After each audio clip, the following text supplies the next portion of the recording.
The visit to the passport offices by the minister was to acquaint her with the process of passport acquisition and the various difficulties faced by passport applicants. We've looked at the process of acquiring a passport, both manual process and the online process. It looks as though the online process has less problems than the manual process. However, even with the manual process, although the applicants, some of them who we spoke to, said that they queued from like 2 a.m., some 3 a.m. in order to get into the first 100 number that is admitted every day. Some of them said, most of them said that when they got to the face-to-face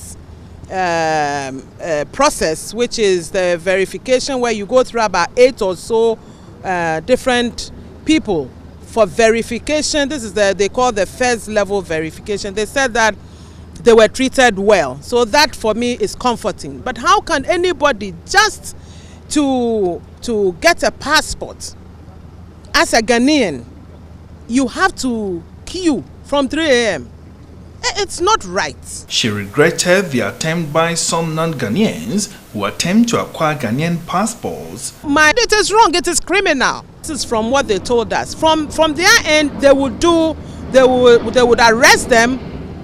But then my plea is that when it gets to the police, sometimes they do not end up in the courts for them to be convicted.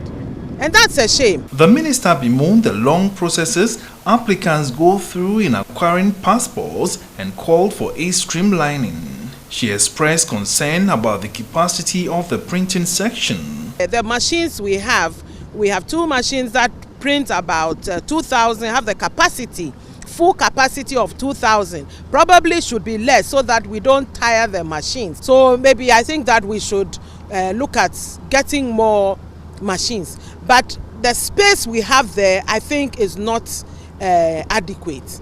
So we need to look behind the building somewhere and see what we can do to build, have a purpose-built printing room for them. Shirley Ayorkor Botchway urged applicants whose passports have been ready for some months to call at the passport office for collection. She made known that other passport application centers are being established in some regions. We should have more than one in Accra. So we are opening Eastern Region and Tema. We're putting in equipment and furnishing. Once we open these 2, we will be left with 3 packs, which is Central Region, Cape Coast, Upper East and Upper West. We have one in Tamale. In addition to that, we are looking at working with VFS to be the front-end service to collect the data and then send it to a place like this to have it verified and then printed. Expiration date. I know that we are probably the only country that is printing passport with a duration of 5 years. It was as a short temporary measure, interim measure. We are going to go back to the 10 years, and that I can assure Ghanaians, so that you don't have to go through too many problems within short periods. ADEL Kwesi Muchtube reporting for Metro News.